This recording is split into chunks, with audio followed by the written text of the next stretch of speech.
So just continuing to field more questions here for USMLE. Mr. Smart on one of my prior YouTube clips asked, dude, what do you think about doing Amboss and how many times should I do UWorld? I will answer this question very cleanly and concisely.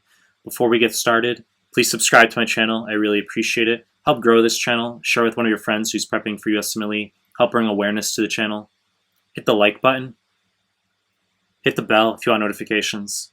Find me on Instagram at Mehlman_medical, MEHLMAN_medical. Link is down below. Find us on Telegram. Recently created a Telegram group. Link is also down below. Now let me answer the fucking question. So Mr. Smart on one of my prior YouTube clips asked, dude, what do you think about doing Amboss and how many times UWorld?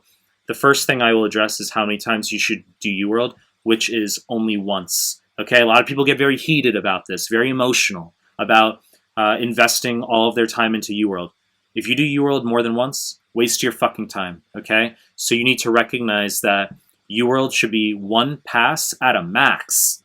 If anything, the QBank has become superfluous, and even a partial pass is sufficient in many regards, okay? So I've made prior clips on a lot of this content that the couple months leading up to your exam should be almost exclusively focused on memorizing NBME forms 20 through 30 if you're studying for step 1. Of course, 25 through 30 are online at the time of this clip, July 2021, of course, but you're going to be spending the final couple months memorizing forms 20 through 30, screenshotting your incorrects into a Word document, saving as a PDF or a PowerPoint, and having that as your review. Of course, you can interweave UWorld during the final 2 months to maintain your equanimity. A lot of students don't want to drop UWorld altogether. I understand that, but recognize that regardless, you still need to focus on forms 20 through 30 in the final month. You will not be doing a second pass of UWorld. Waste your fucking time, okay? Now, the role of Amboss in USMLE prep only serves as a bridge between RX and UWorld. If you are sufficiently far out from your exam, I would say a minimum 6 to 8 months out plus. Okay, now what do I mean by that? QBanks are preparing you for the NBME exams, which are preparing you for the USMLE. So the couple months before your exam, NBME focus, 6 to 2 months out, predominantly a UWorld focus. Beyond 6 months, if you're going to do a second QBank, it should be USMLE RX, also known as QMAX. Okay, students will say that the questions are overly simplified. Doesn't matter. Okay. Don't worry about that. It's going to teach you foundational concepts really well, prepare you for UWorld pretty well, okay? And then in turn, the UW will prepare you for the NBMEs, which will prepare you for the USMLE. Amboss can serve as a bridge, meaning if you're, let's say, like 9 months out and you've spent 2 months doing USMLE RX, QMAX, you've finished that, and you still have sufficient time before needing to start UWorld, we can have you entertain some Amboss, okay? The reason I view Amboss as a bridge QBank at most is because it is overly nitpicky and minutia filled. It's essentially the modern version of Kaplan. Kaplan has zero role in today's USMLE prep.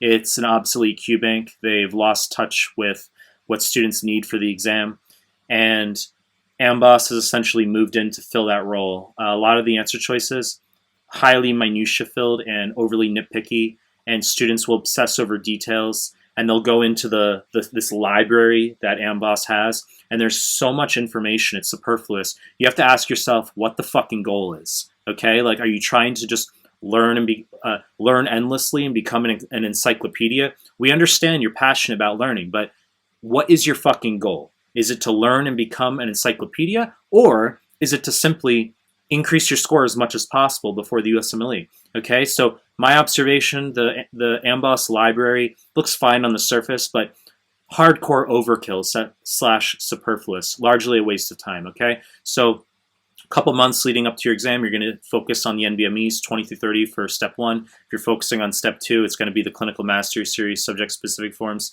and then 6, 7, 8, the online forms, 9, 10, 11 will be online soon.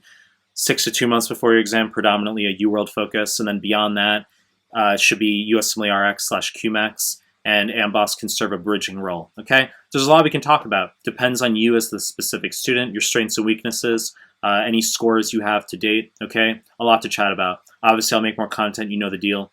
If you like my stuff, subscribe to my channel, and I appreciate your time. That's it.